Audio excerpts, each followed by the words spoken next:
Everything he had left was stacked on that single moment. The future, a beautiful, shattered future, rested on the desperate confession he was about to make. Ethan Ward, marked by the ghosts of years he hadn't and Oppos.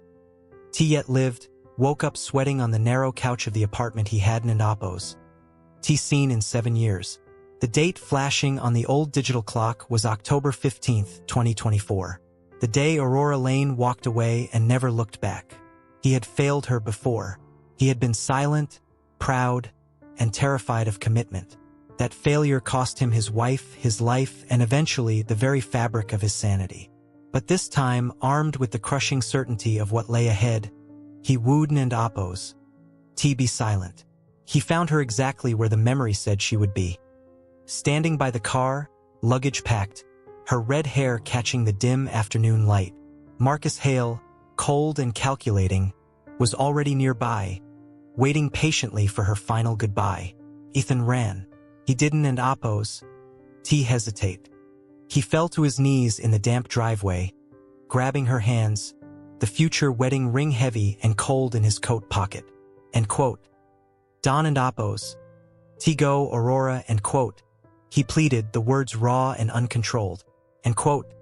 Please, I know what happens. I know how badly I break things, but I swear, I have seen the end of it, and it destroys us both. End quote. He confessed the time jump, the crushing guilt, the terrible 7 years of solitude he had just escaped. He offered her everything he was supposed to keep secret. He offered her his soul. She stood there, frozen, staring at him not with love, but with fear. He thought this absolute, desperate honesty, this radical surrender would save them. He believed that the depth of his regret could rewind time itself. He was terribly wrong. He didn't and Oppos. T just lose her in that moment. He fast-tracked the devastation. He pushed her directly into the perceived safety of his enemy. The price for begging for her love was the total, agonizing collapse of the timeline. To understand how his second chance became an even greater tragedy, we have to go back to the exact second Ethan Ward opened his eyes in the past and realized that fate had granted him a terrifying and utterly unwinnable redemption. The air in the small apartment was heavy, smelling faintly of old coffee and the rain that had just stopped. The date was October 12th. Ethan knew this date better than his own birthday. It was the genesis of his 10 years of ruin. He stood exactly where he had stood a decade ago, watching Aurora Lane pull her coat tight, her eyes glazed with a calm finality that masked deep exhaustion. In the original timeline, Ethan had let her walk out. He had offered a weak apology, waited for her to calm down, and told himself they just needed space. He had waited too long. This time, space was the one thing he couldn't afford. As Aurora reached for the brass knob, Ethan moved, a desperate lurch that shattered the brittle silence. He grabbed her wrist, not roughly, but with an urgency that felt like a physical chain. "Wait!" he choked out, the word thick with the decade of dust and regret coating his throat. Aurora turned, her lovely, tired face registering shock. "Ethan, we agreed. I need time. You need to think about what you're doing." "I have thought about it," he whispered, the truth of his statement far heavier than she could comprehend. "I have thought about it every single day for the last 10 years. He slid down onto one knee, the cheap carpet fibers digging into his skin. He didn't care about the posture. He only cared that she stayed. The late afternoon light, the weak, burnt gold that promised a cold sunset, framed him in a desperate tableau. He gripped her hands, which were cold and resistant. "Don't leave me, Aurora. Not today. If you walk out that door right now, you won an Oppos. T come back. I know it. I know what happens next." His confession wasn't the romantic plea she might have expected. It was a raw, unedited glimpse into the hell he had just escaped. He wasn't begging for forgiveness for the small argument they'd had moments ago. He was begging forgiveness for all the arguments, all the absences, all the silence that stretched into their lost future. "I was an idiot. A selfish, arrogant idiot who didn't understand that you were the only thing that mattered.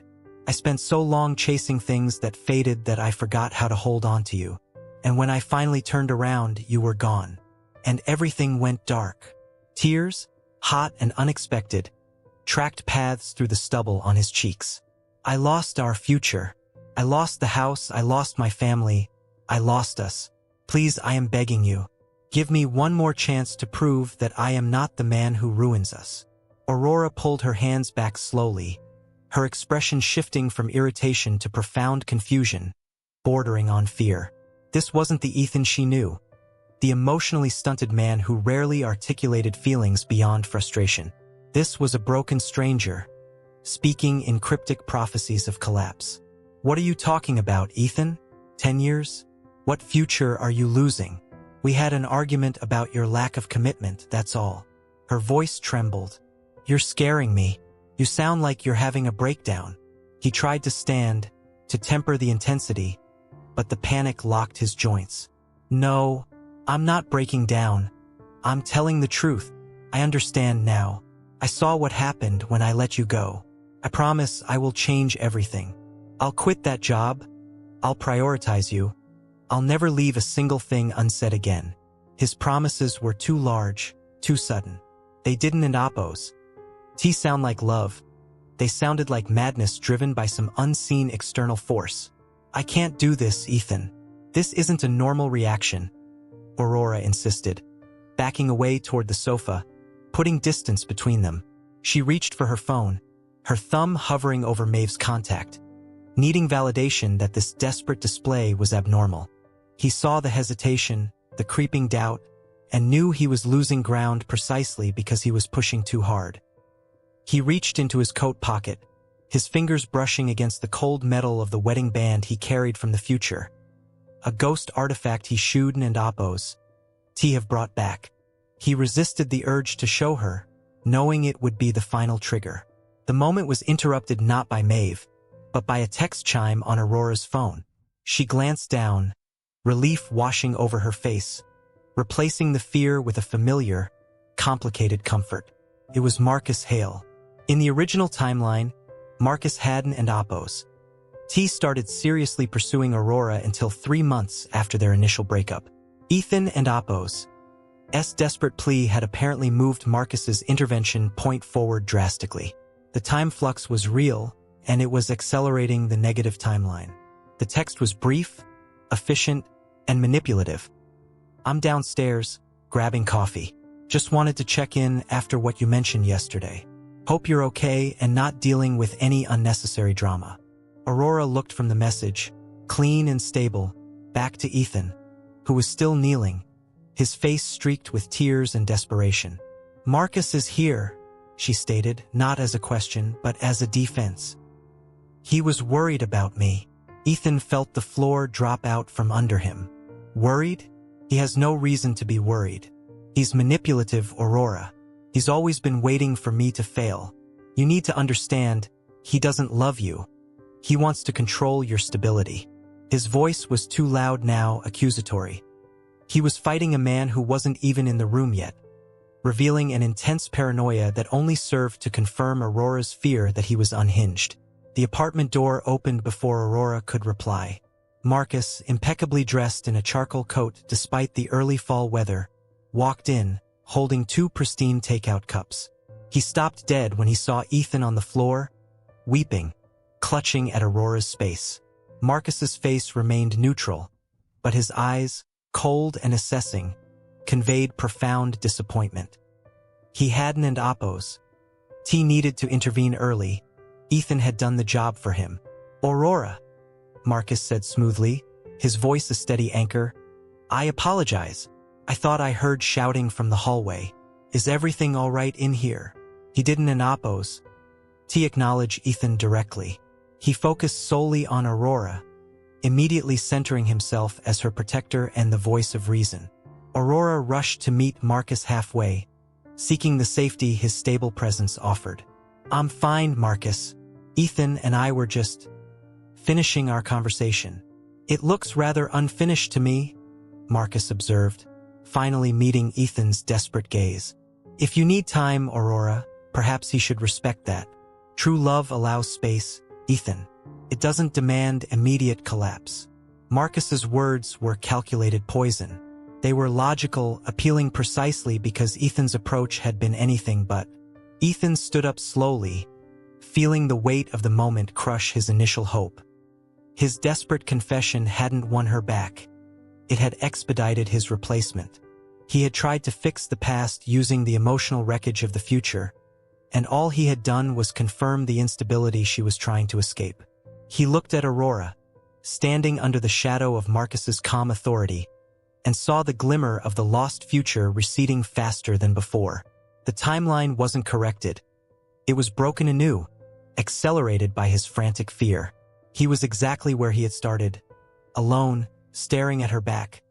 But this time, the sense of inevitable catastrophe arrived weeks, maybe months, too soon. The establishment of his new reality was the immediate, chilling understanding that desperation was a terrible foundation for a second chance. Ethan woke early, the weight of the future pressing down on his chest. He could not afford a single mistake. He had already broken the timeline with his initial plea. Now, he had to secure the foundational pieces of their former life. He remembered Aurora's deep disappointment when she lost the residency at the Crestwood Gallery. It was a catalyst for their original separation. Ethan drove immediately to the gallery, ignoring the cold rain that plastered his dark coat to his shoulders. He cornered Ms. Albright, the gallery curator, in the stockroom. Ethan did not negotiate, he demanded. He presented himself as a major investor, a desperate man using future knowledge as currency. You need Lane, Aurora Lane. I'm ensuring her application is at the top. This is non-negotiable, Ethan said, his voice flat with urgency. Ms. Albright, startled by his intensity, agreed quickly, concerned only with getting the imposing, exhausted man out of her gallery. Ethan felt a momentary relief. He had fixed one piece. But 2 hours later, Aurora called him, her voice tight, not with gratitude, but with suspicion. Ms. Albright called me, Aurora said. She said you cornered her, Ethan. That you essentially threatened investment withdrawal if she didn't hire me. What are you doing? I wanted to earn that. The fix became a wedge. Ethan scrambled for an explanation, something rational that masked the deep, time-displaced panic. I was trying to help, Aurora. I know how much that gallery meant to you. I was preemptive. Preemptive? You were overwhelming. Felt controlling, Ethan. Like you're trying to build our life for me. Without me, she countered, and then hung up. The weight doubled. He realized his actions were not seen as selfless devotion, but as manic interference. The memory of his future failure made him frantic, blinding him to the present reality. Later that afternoon, Ethan found Maeve waiting for him outside his apartment building. She stood with her arms crossed, her expression hard, a loyal guard protecting a fortress he desperately needed to enter. Stop this, Ethan, Maeve commanded, skipping the pleasantries. Whatever happened to you last week?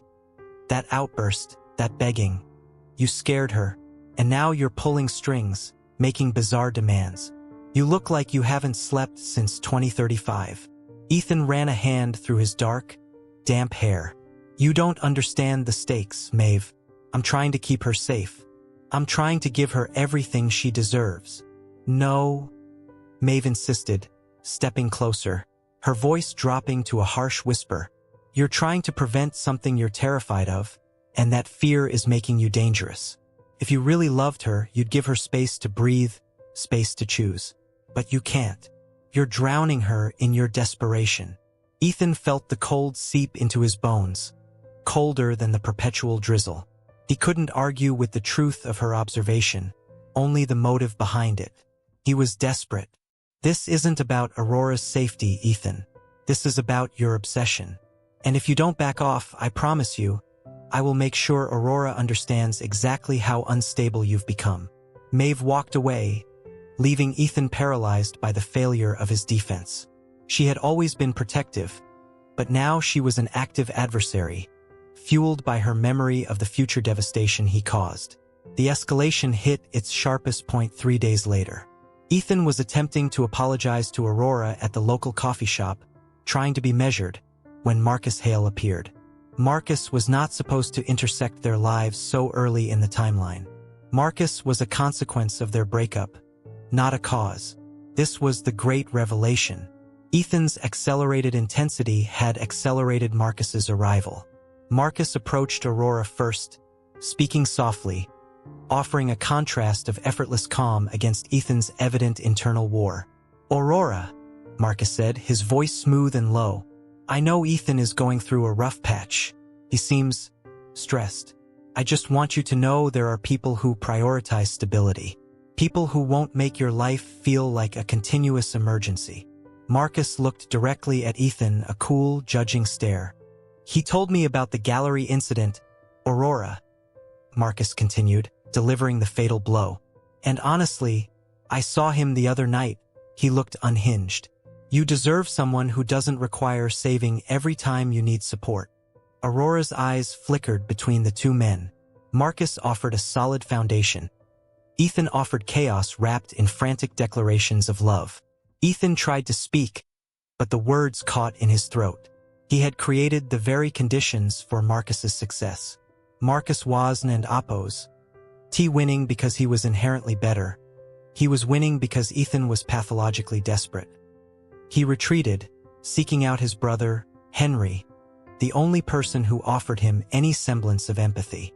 Henry listened to Ethan's panicked recount of his attempts to fix the timeline, omitting the time travel element entirely, framing it as extraordinary foresight and emotional reckoning.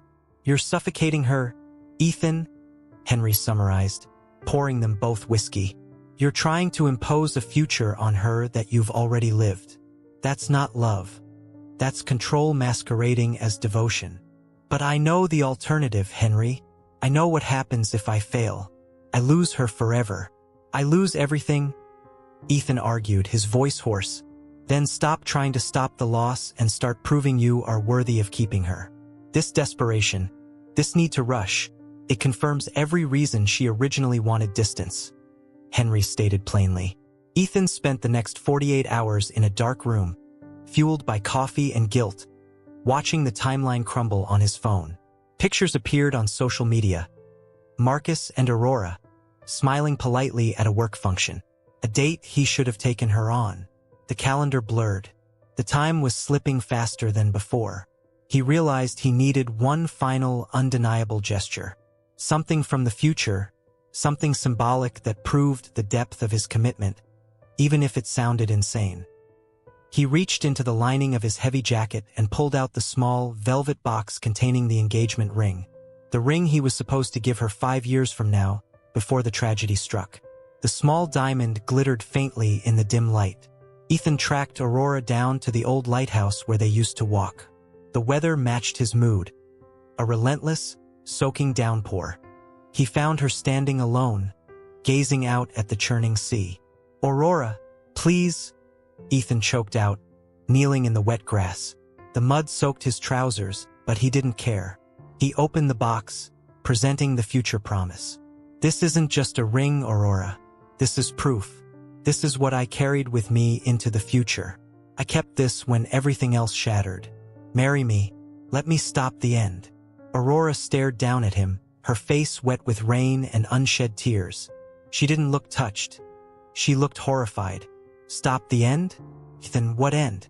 You're acting like we're running out of time, and we haven't even finished building the beginning. This isn't romance. This is a plea for clemency." She stepped back, distancing herself from the absurdity of the moment, from the man kneeling desperately in the mud with a ring that felt like a threat. "Love needs trust, Ethan. Not this urgent, suffocating fear. This desperation. This is why I left you the first time. And you've come back, only to prove that you haven't changed at all." The realization hit him with the force of the stormy weather around them. He had returned to fix the past, but his desperate actions had only intensified the flaws that originally drove her away. He had accelerated the tragedy. Ethan remained on his knees, holding the ring, watching as Aurora turned her back and walked away, disappearing into the heavy rain. He heard the clock tower chime faintly in the distance, a sound that now mocked him. He had lost her, not despite returning in time, but precisely because of the man he still was. The clock was ticking, and this time, the end was closer than ever. Ethan found her where he knew she would be, standing by the oak tree in the park, the very spot where they had shared their last peaceful moment in the original timeline. The sky was burning red and orange, a dramatic, overwhelming sunset that felt less like beauty and more like a wound. He strode toward her, abandoning all pretense of subtlety or control. The desperate urgency had peaked. He had nothing left to lose, except the future he was trying to save. And quote, "Aurora, wait." And quote, his voice was ragged. He reached into his coat pocket and pulled out the small velvet box. The ring inside, the ring they had exchanged years later in the doomed future, glittered dully against the fading light. And quote, "Ethan, I can't and Oppose. Do this anymore," and quote, she said, turning. Her eyes were swollen, tired not just by this week, but by the weight of all the unknown suffering he was projecting onto her. And quote, "Every time you look at me, it's like you're saying goodbye. You are a ghost, Ethan. You are here, but you are seeing some other version of me, some other life." End quote.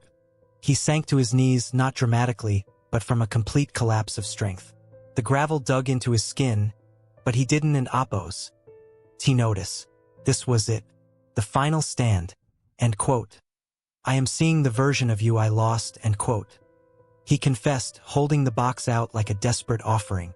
End quote. I came back to this moment. I know what happens if you walk away now. You meet Marcus, you settle, you become safe, but you are never truly happy, and then later," end quote. He cut himself off, realizing he couldn't and Oppose. Speak of the final tragedy. End quote. "Please just listen to the truth. Give me 3 minutes."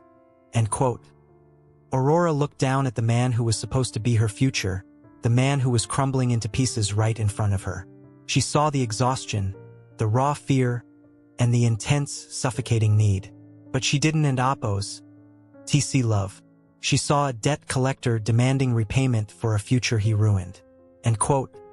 3 minutes won't fix years of distrust, Ethan. And that's what this is about, isn't it? Distrust. End quote. Ethan shook his head vehemently. End quote.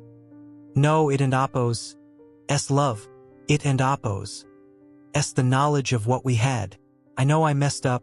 I know I was selfish. But I fixed it. I went through hell to get back here to show you," end quote. End quote. "Show me what?" End quote. She challenged, her voice rising slightly. End quote. "That your guilt is so consuming that you'll ruin both our lives, just so you don't and Oppose. Have to carry the burden anymore? You think saving me from Marcus is the goal? The goal is stability, Ethan. The goal is knowing that the person next to me isn't and Oppose.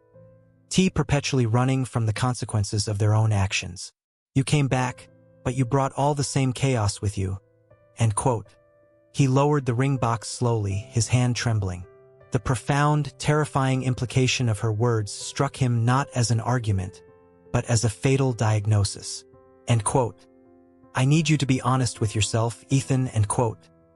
Aurora continued, her tone softening slightly, yet becoming infinitely firmer. End quote. "The first time you lost me because you were afraid to risk everything. You were afraid to commit. This time you lost me because you were so afraid of losing me, you risked everything all at once. You are still motivated by fear. Desperation is not a foundation for love." End quote. The colors of the sunset blurred around him. Ethan looked at the ring, the symbol of everything he destroyed and everything he desperately needed back. He finally understood Henry and Oppose's distant, weary expression. The time machine hadn't and Oppose. Failed him. He had failed himself. He came back not to change, but merely to restart the timeline, hoping his current desperate state would be enough.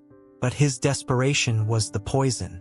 His overwhelming neediness, born of guilt, had been interpreted by Aurora not as love, but as emotional instability, exactly what Marcus had convinced her to believe. End quote. I understand. End quote. He whispered, the words tasting like ash. It was the hardest thing he had ever said. The realization was a devastating, crushing clarity. He needed to prove he was worthy, not plead that she save him from his future self. He raised his eyes. Aurora's expression was already fixed, resigned. She had made her choice. She wasn't walking away from the current version of Ethan. She was walking towards stability, away from the inevitable, repeating cycle of pain he represented. A sleek black car pulled up quietly to the curb nearby. The driver and Appo's side window rolled down, and the face of Marcus Hale appeared. He didn't in Appo's. T looked triumphant, just certain.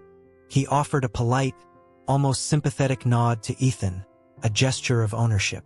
Aurora didn't in Appo's. T meet Ethan and Appo's SI again. She gave a small, final shake of her head.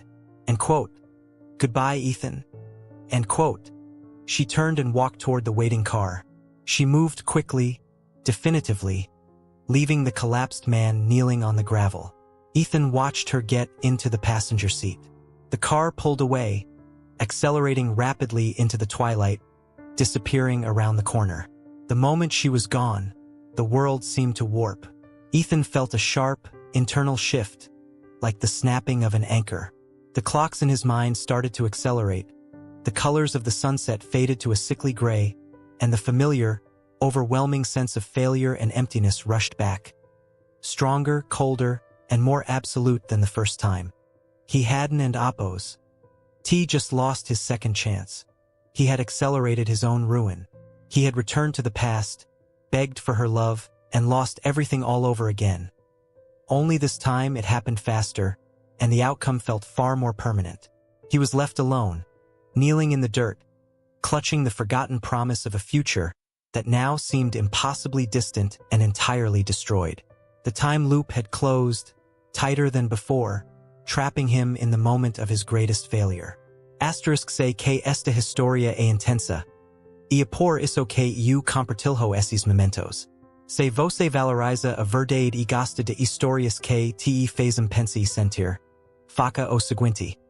Considera se inscrever no canal e comente de qual cidade você está assistindo. O melhor jeito de garantir que você não perca a próxima lição de vida. The silence that followed Aurora's departure was not merely the absence of sound. It was the collapse of temporal space. Ethan stood there, the rain turning his expensive coat heavy and useless, feeling the future he fought for slipping through his fingers again. He didn't in Appo's. T just lose her this time. He accelerated the loss. He walked away from the street where she lived, the place he had memorized through endless regret. Every step was a step back toward the desolate future he had tried to escape. He reached into his pocket and pulled out the ring, the platinum band meant for their wedding day, now just a cold, meaningless circle. He had held onto it as a talisman of hope. Now it was a reminder that hope without change is just desperate begging. The difference this time was the speed. In the original timeline, it took months for Aurora to choose Marcus, months of slow, painful decay in their relationship. This time, his own frantic energy, his confessions, his tears, his intense need, had done the work of months in a few days. He hadn't and Appo's.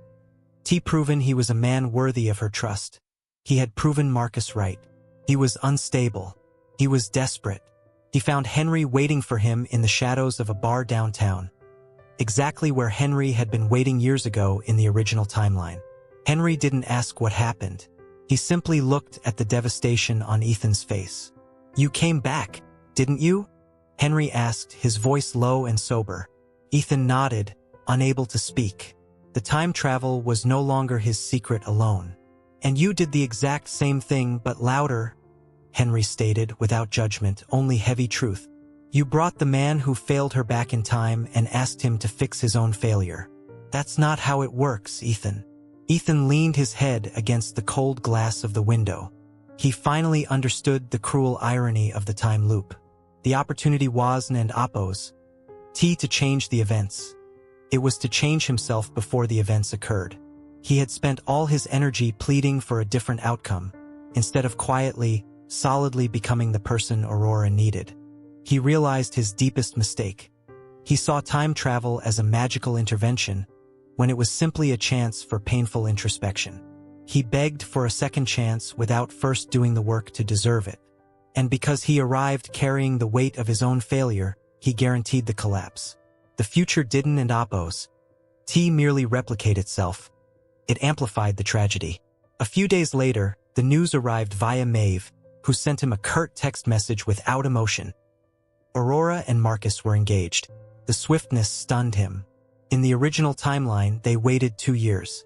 Here, Marcus had proposed within a week of Ethan's final, disastrous confrontation. Ethan's desperate return had cleared the path perfectly for his rival, creating an emotional vacuum that Marcus, the picture of stability, immediately filled. Ethan sat alone in the small apartment he had rented in this borrowed past, holding the text message. There was no rage, no sorrow left, only a cold, clinical understanding. The time had run out. The temporal opportunity had closed. He had lost everything, but this time he was entirely to blame, not for the mistakes of the past, but for the unforgivable mistake of the present, thinking that sheer willpower could substitute for genuine transformation. The worst punishment was not losing her again. It was realizing that, even with full knowledge, even with the ultimate second chance, he was fundamentally incapable of saving himself, and therefore incapable of saving her. He was condemned not by fate, but by his own unchanging character. The narrative of love often focuses on the fight, the grand gesture, the heroic effort to reclaim what was lost. But the deepest truth of human connection is found in quiet consistency, in the proof that you are reliably different from the person who hurt them before. Ethan Ward received the greatest gift possible, the chance to rewrite his tragedy. And yet, he used that chance merely to repeat his opening lines, louder and more desperately than before. Love does not respond to imploration. It responds to safety. And Ethan, in his urgency, became the greatest threat to Aurora and Apos' peace. The final shot shows Ethan standing by the window. The rain has stopped. The air is still and heavy. He looks down at the ring in his hand one last time, a symbol of a future that will never exist in any timeline, because the man holding the ring failed the core test of change. He lets the ring fall. It makes no sound when it hits the carpet. And that is the lesson we must take from this agonizing journey. Time will give you chances, but it will never grant you growth. Growth must be earned, even if you are standing in the middle of a borrowed past. You can beg for love, but you cannot earn it with desperation. You must earn it by becoming a better version of yourself. Ethan Ward failed the final exam of the soul, and he paid the price twice over. He went back in time, begged for her love, and lost everything all over again. Now, I want to know from you. Comment here below. Which would have been your choice in my place? Would you have made that sacrifice? And if you like surprising endings, I left another video right next to this one. It and Apos' a shocking story. Click there. I and Apos' LL see you in the next video.